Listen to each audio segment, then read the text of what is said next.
पाप नाशिनी पुण्य प्रदायिनी एकादशी तिथि सौभाग्यदायिनी।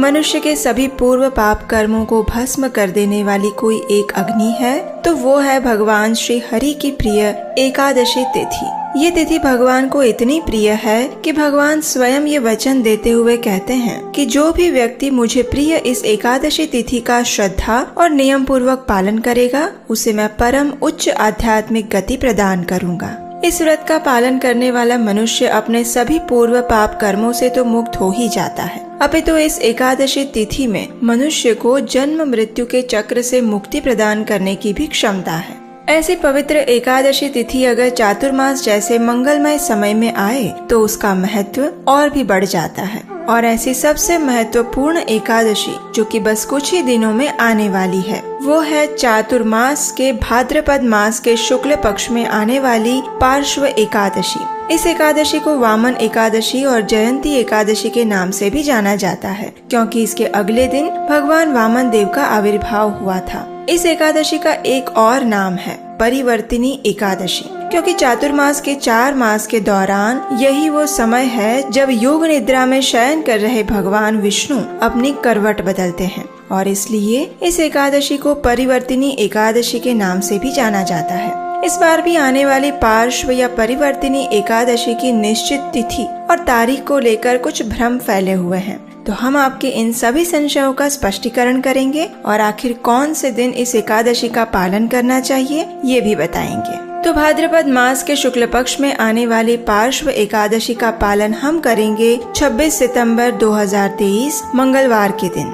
वास्तव में कई जगह पर 25 तारीख को एकादशी का पालन करने के लिए कहा जा रहा है क्योंकि एकादशी तिथि का प्रारंभ 25 तारीख को प्रातः 7:55 से हो रहा है। लेकिन ये दिन एकादशी का पालन करने के लिए उचित नहीं है और इसका कारण ये है कि एकादशी तिथि का प्रारंभ इस दिन सूर्योदय के बाद हो रहा है और सूर्योदय के बाद शुरू होने वाली एकादशी का पालन हम अगले दिन ही करते हैं। इसलिए भले ही एकादशी का प्रारंभ 25 को हो रहा हो लेकिन हम उसका पालन 26 सितंबर मंगलवार को ही करेंगे। इसके उपरांत विष्णु धर्मोत्तर पुराण में वर्णन आता है कि जब श्रवण नक्षत्र बढ़ते हुए चंद्र यानी पूर्णिमा से पहले आने वाली द्वादशी के साथ संयुक्त हो जाता है तो इसे विजय महाद्वादशी के नाम से जाना जाता है। और जैसा कि हमने पहले ही आपको बताया था, पार्श्व एकादशी के अगले दिन वामन द्वादशी आती है क्योंकि भगवान वामन देव श्रवण नक्षत्र में ही प्रकट हुए थे, इसलिए भी इस एकादशी को महाद्वादशी के नाम से जानते हैं। तो इस बार परिवर्तिनी एकादशी तिथि का प्रारंभ 25 को हो रहा है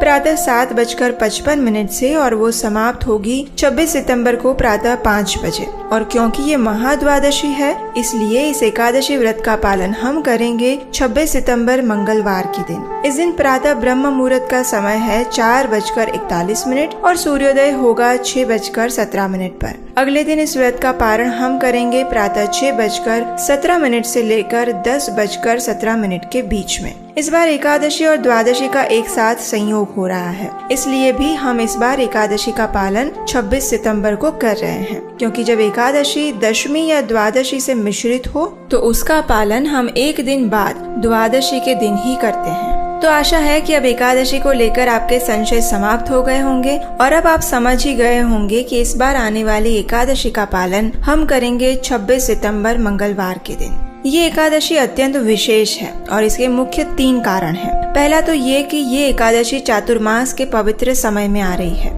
दूसरा ये कि इसी एकादशी के दिन भगवान विष्णु अपनी करवट बदलते हैं, इसलिए भी ये दिन महत्वपूर्ण है। और तीसरा कारण ये कि इसी दिन भगवान वामन देव का आविर्भाव दिवस भी है। इतना ही नहीं, इसी पवित्र दिवस पर हमारे महान आचार्य श्री जीव गोस्वामी का आविर्भाव दिवस भी आ रहा है। तो प्रयास करें कि इस एकादशी का संपूर्ण श्रद्धा और नियम पूर्वक पालन करें। इस दिन अधिक से अधिक हरे कृष्ण महामंत्र का जप करें। हरे कृष्ण कृष्ण कृष्ण हरे हरे, हरे राम राम राम हरे हरे। इस महामंत्र की कम से कम 16, 25 या 32 माला का जप करें। इस दिन भगवान वामन देव के जीवन चरित्र को पढ़ें या फिर सुने। हर प्रकार के अन्न को त्याग करें। यदि आवश्यकता पड़े तो एकादशी के इस उपवास में आप दूध, फल, जल या एकादशी प्रसाद ले सकते हैं, लेकिन प्रयास करें कि सुबह 12 बजे तक निर्जल उपवास करें। इससे वामन द्वादशी का उपवास भी इसी में समाहित हो जाएगा। 12 बजे के बाद आप अपनी आवश्यकता अनुसार दूध, फल, एकादशी प्रसाद इत्यादि ले सकते हैं। संपूर्ण दिन अपने मन और चेतना को अधिक से अधिक परम भगवान श्री कृष्ण के चरण कमलों पर केंद्रित रखने